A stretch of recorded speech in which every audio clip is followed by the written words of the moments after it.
Not everything is real.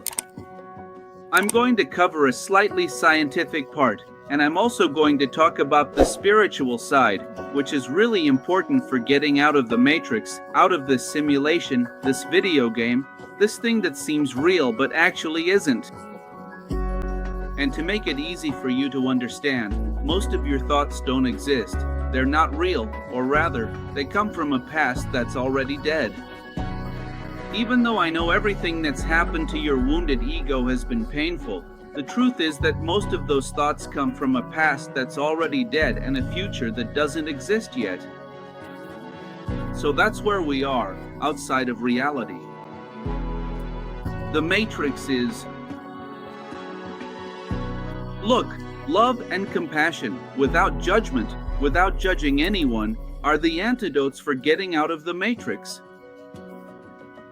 And fear is the main tool they use to keep us enslaved in the Matrix, right? In this simulation, in this game that seems real, but in reality, it's still just a game. And the sad thing about that game is that it's not yours. They're just conditionings of your ego. So the ego is, you could say, the actor in the movie you see.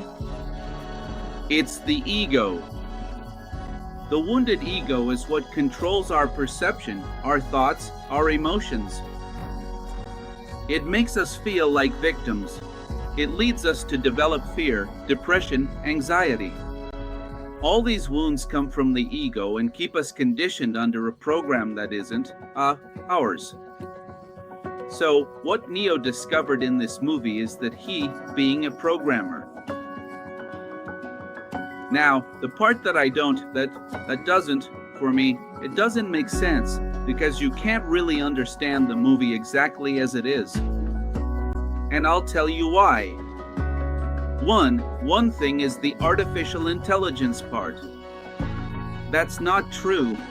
Artificial intelligence doesn't have consciousness. It doesn't have emotions, because it's a program. It's simply a program to do certain things. I mean, as long as it doesn't develop consciousness, how are they going to say that it's artificial intelligence that beat the artificial intelligence that beat humans and took over the earth and humanity, and now we've ended up as slaves?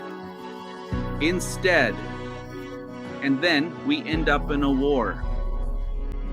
I mean, yes, we are in a war, but it's a spiritual war, a war in the mind. I'm also going to talk to you about Hermeticism. Why? Because those are 7 universal laws that have to do with the Matrix. You need to know what the rules of the game are. To be able to play, you have to know what the rules of the game are, and most people don't know the rules of the game. So, actually, the ones who created the Matrix knew exactly what they were doing. And don't think they're just anybody, they're very advanced people. There's a lot of talk out there about the Galactic Federation. Maybe. I mean, who says we're the only humans? Who says there aren't more planets?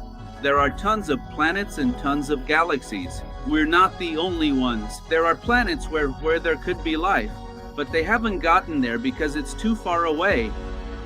Or maybe they did get there, but they just haven't wanted to go any deeper. So, who says we're the only ones? Way back in Atlantis, with the Mayans, the Aztecs, they found highly evolved cultures. So we're not the only ones. So now, where does that leave God in all of this? So, artificial intelligence, so does that mean nobody created anything? There has to be a creator, right? Now, why does that creator allow us to be in this matrix? Well, it allows us for a reason, because we have to learn to deal with that darkness. We have to learn to handle that lower self and to connect, which is where the solution comes into the higher power, however you conceive it. That's the solution to start getting out of the programming matrix. How are we programmed? We're programmed, and not that long ago, just so you know. Here in the United States and in all our countries, physical abuse used to be allowed. Teachers could hit you and it was accepted.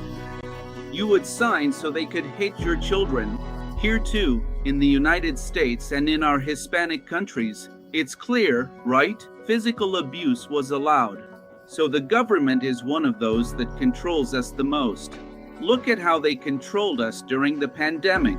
They didn't let us go out. I mean, they created the virus and they themselves created the vaccine. Hey, that's about as much control as you can get. Just imagine they create a virus because it was proven that this COVID-19 virus was created in a lab, and then they create the vaccine. So they create the disease and then they create the solution. Do you see how the matrix, the conditioning, works? That's one kind of power. And then they also control, the top 1% of millionaires control the world economy. So that's an incredibly strong power.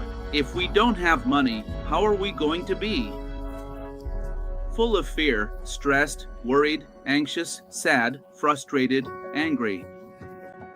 So they control our emotions through the economy.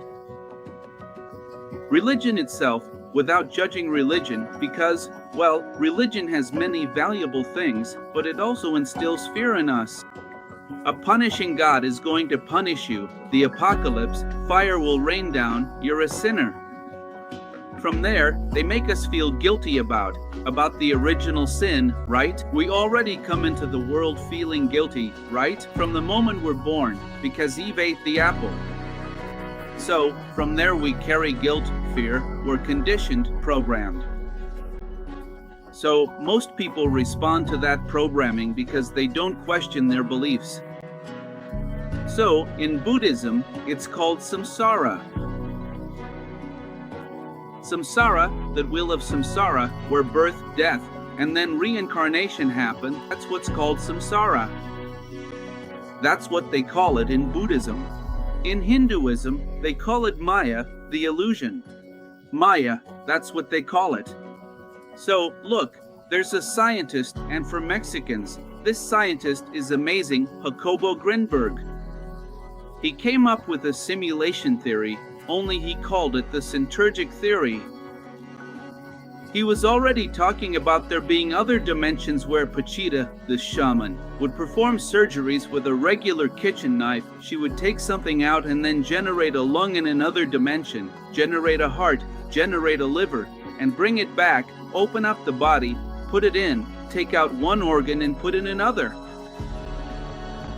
So, how is it possible that she could do this in another dimension? Well, there are many yogis who step out of reality, who can astrally project. Jesus himself was an incredible yogi. He could create whatever he wanted. He would command. He had a lot of power. He would command the immune system, heal whatever he wanted to heal.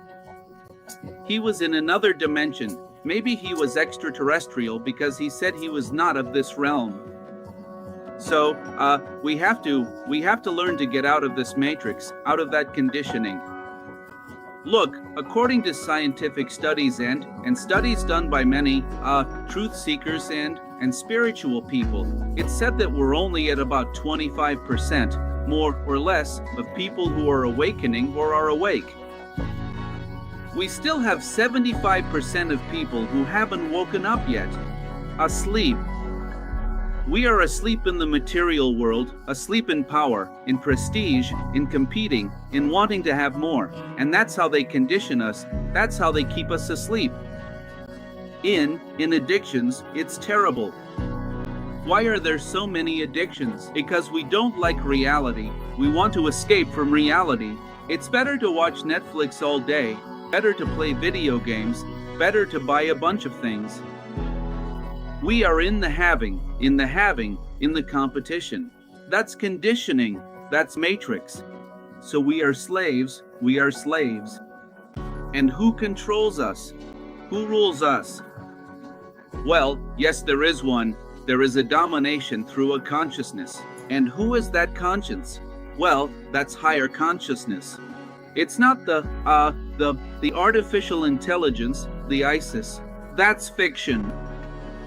That that artificial intelligence can be useful. I don't think it will ever surpass a human. Humans have feelings, they have reason, they have empathy, right? So, in that case, it really was pure fiction. No, that creates fear, and that war, that also creates fear. So, everything that is fear is also conditioning. It's part of the matrix.